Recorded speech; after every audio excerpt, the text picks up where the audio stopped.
to Sister Lu channel. My name is Crystal. My name is Laverne.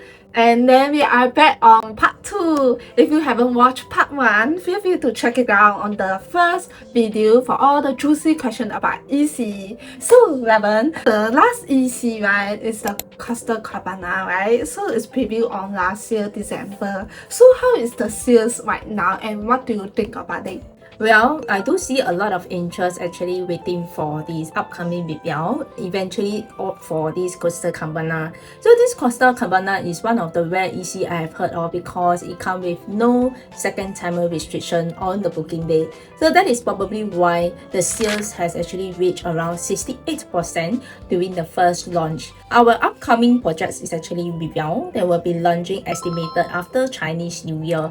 So what we can foresee that Rivelle shall be the last East EC in Singapore for the next 2 years. If you are someone looking for the East EC condominiums, do not need to actually wait, or maybe don't need to sell HDB right now. I think this is the only 2 projects that you can look out for the next 2 years. I see, interesting. So actually, right, I have heard a lot of feedbacks that Costa Cabanas, the location is a bit far. So they actually prefer to go for the next upcoming EC, which is actually Rivelle, Tampines. So right, maybe what do you think about this? Maybe why actually the location is very far, not convenient for the clients, that's why.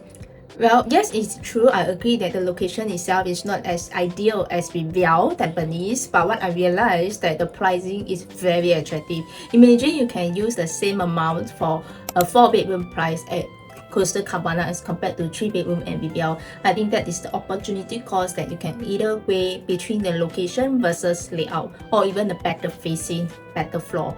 So in this today's context, we will be sharing the project details at a later stage, but because we are actually talking about in part 2, we'll be sharing more about the eligibility conditions so that you can get on hand and stand by for the upcoming EC.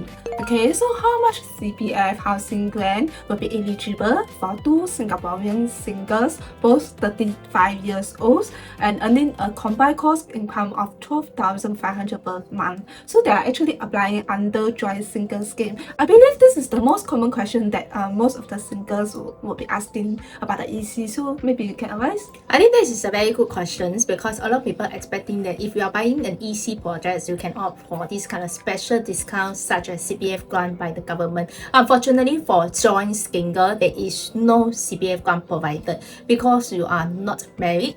Government want to give priority to those who are married, subsidize to those who are married. So not to worry, even if you don't have any grants, I think opting for EC as one of the choices is actually a good choice because you are buying something lower than the expected market value in the private properties. What kind of situation that are eligible under the joint single scheme? So long as you are buying under family scheme or even fiancé scheme, you are eligible for the CPF grant. The CPF grant is actually depends on the incomes that you have. I think ideally up to 12,000 if I'm not wrong. What are the requirements if we buy EC under joint single scheme? Okay, so first of all, if you want to buy EC, right, number 1, you must be local and 35 years old and above.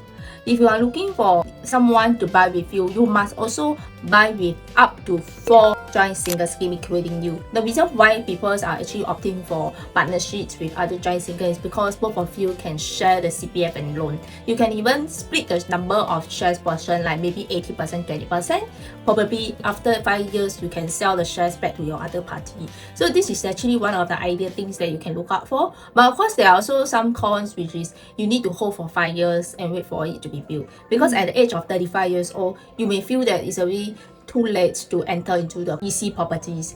However, that also depends on case-by-case basis. If you want to understand more about the joint single, how the singles can have the privilege to own a property, to own an asset value, you can always reach us out. Now how about the siblings?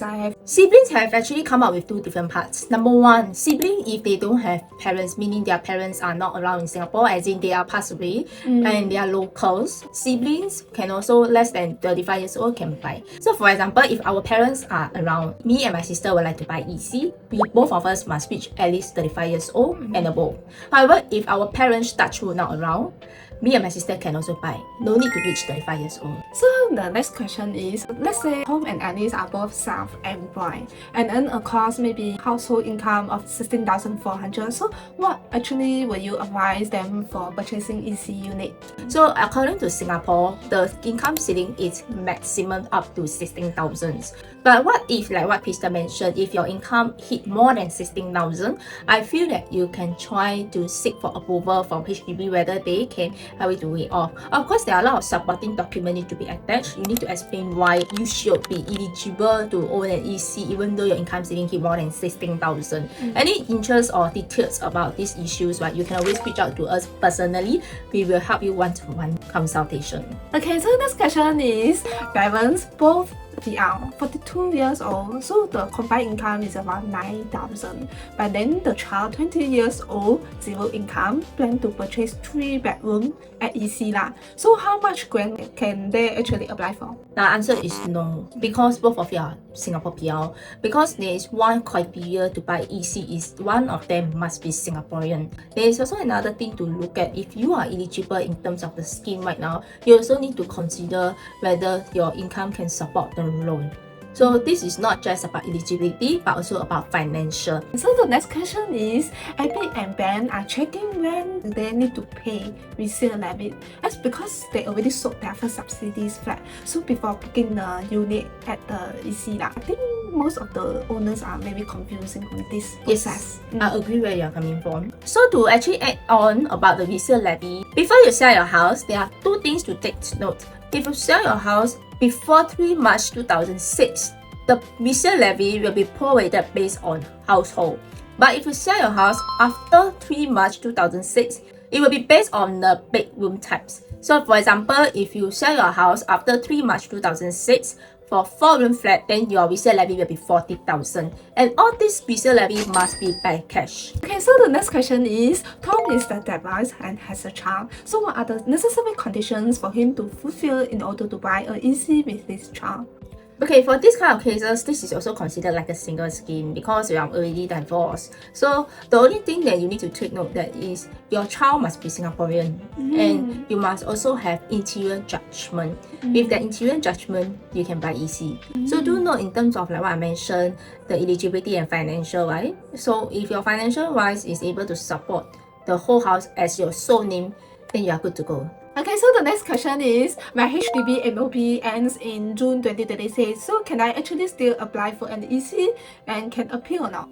MOP is something that they always cannot buy because it haven't hit the 5 years, because we don't even know when the EC is coming out. So as of now, as we know that Rivelle may be launching after Chinese New Year, if your HDB MOP is in around June or May, right, then I would say just try and appeal it and see whether your government's allowed or not. You need to explain the reason why you should have the privilege to own the EC even though your MOP haven't finished. So this one is really subject to HDB case by case basis. You never try, never know. So it's very important to actually highlight this and then share with the HDB as early as possible so that you have better you got the chance to go and try for Rivelle. For your information, for those who actually see Coastal Cabana and decided to go for Rivelle, if you are at the stage of in the midst of hitting some of the HDB rules criteria, right, it is a must. I would strongly recommend you guys to start appeal now. It really depends on the demand and supply. Right now, Rivelle is the last EC in the East. And you look at it, Orwell got how many percentage of people couldn't buy it and how many people are actually going for it but they don't manage to get it. So according to the statistic, right, we actually realized there are 800 Orwell buyers haven't got the EC at Orwell. So that actually means that these 800 buyers might port over either to Coastal Cabana or Rivelle. So you need to think about it whether your chances is high or not if you want to ballot it. Or would you think that it is good to actually consider other options? So if you are in the midst of going through the balloting, if each developer approve, right, allows you to put first and wait for HDB approval, there's a good thing about buying EC is that if let's say HDB don't approve, developer will refund you 5% deposit to you. So there is no penalty at all if you submit your interest or even book a unit while waiting for HDB to approve your criteria. But I also hope that Rivelle developer also open to appeal case. There is pros and cons, honestly. If Rivelle open to any people's mind for this kind of appeal case, then the chances of you getting the unit is very slim, especially for those who have clean case. But if Rivelle developer is opening to clean case, then those who are are waiting for Rivelle and is facing the criteria issue, you don't have any much unit available for the East except Coastal Cabana. And one thing I want to mention is that Coastal Cabana is actually no percentage catered to first timer and second timer. But this time, Rivelle Tampines will have a certain percentage catered to first time and second timer, which is 70% and 30%. So imagine how high the chances you can get the unit also have to consider as well. So next question is, the Filter and Castle wish to give up their EC purchase due to the unforeseen circumstances, but they have already paid the 5% booking fee and also exercised S and B and have paid the 15% down payment. So what is the forfeit by developer? For EC, it's very different from private. If you bought private property, halfway you decided to forgo one, developer will just forfeit everything you paid to developer. But for EC, it's very different, especially for fiancé scheme. Recently, I just had a client also decided to forgo an EC because they decided not to go ahead under fiancé scheme. Developer will forfeit the 5% deposit and the rest will be refunded back to you. And also, I'm also quite surprised that buyer's stamp duty that you have paid previously also will be refunded back to you. The only thing to consider the loss is your legal fee. What is the forfeiture for private? It's 1.25%, right? Yes, 1.25%. So it's very different from EC. Before exercise. If after exercise, forfeit the 5%.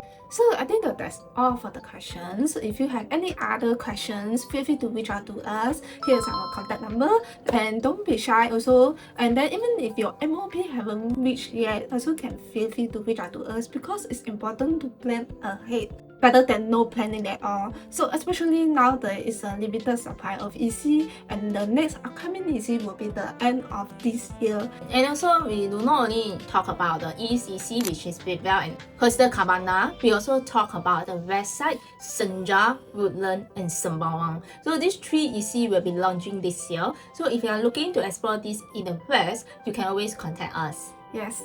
Feel free to reach out to us and see you in the next video. Bye.